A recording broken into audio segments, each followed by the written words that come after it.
குர்ஆனை எடுங்கள். ஷஹ்ரு ரமதான் அல்லதி உன்ஸில ஃபீஹில் குர்ஆன். ரமதானை அல்லாஹ் தேர்ந்தெடுத்து, நோன்பை அல்லாஹ் கடமையாக்கி, ரசூலை அல்லாஹ் தேர்ந்தெடுத்து, அந்த ரசூலுக்கு குர்ஆனை இறக்குவதற்கு அல்லாஹ் தேர்ந்தெடுத்த மாதம் ரமதானுடைய மாதம். ரசூலுல்லாஹி ஸல்லல்லாஹு அலைஹி வஸல்லம் சொன்னார்கள், அஸ்ஸியாமு வல் குர்ஆனு, நோன்பும் குர்ஆனும் இணைத்து சொன்னார்கள். நாளை மறுமையில் அடியானுக்காக வாதிடும் தந்தை தாய் உறவுகள் விரண்டு ஓடி எந்த ஒரு செயலும் யாருக்கும் உதவி செய்யாத அந்த நாளில் குர்ஆன் வரும். யா அல்லாஹ், இரவில் ஓதினான் யா அல்லாஹ் இந்த குர்ஆனை, இவனுக்கு பரிந்துரை செய், பரிந்துரையை ஏற்றுக்கொள் யா அல்லாஹ் என்று குர்ஆன் நிற்கும்.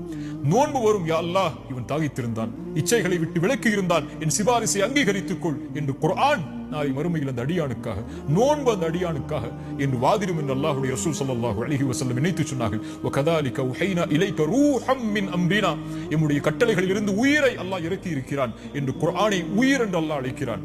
இறந்த சடலங்களாக வாழ்வார்கள் யார் தெரியுமா? உயிர் இருந்தாலும் குர்ஆனை விட்டு தூரமாகுபவர்கள். உயிரோடு வாழ்வார்கள் இந்த உலகத்திலும் மறுமையிலும் யார் அவர்கள்? குர்ஆனோடு தங்களுடைய உள்ளத்திற்கு உயிர் கொடுத்தவர்கள்.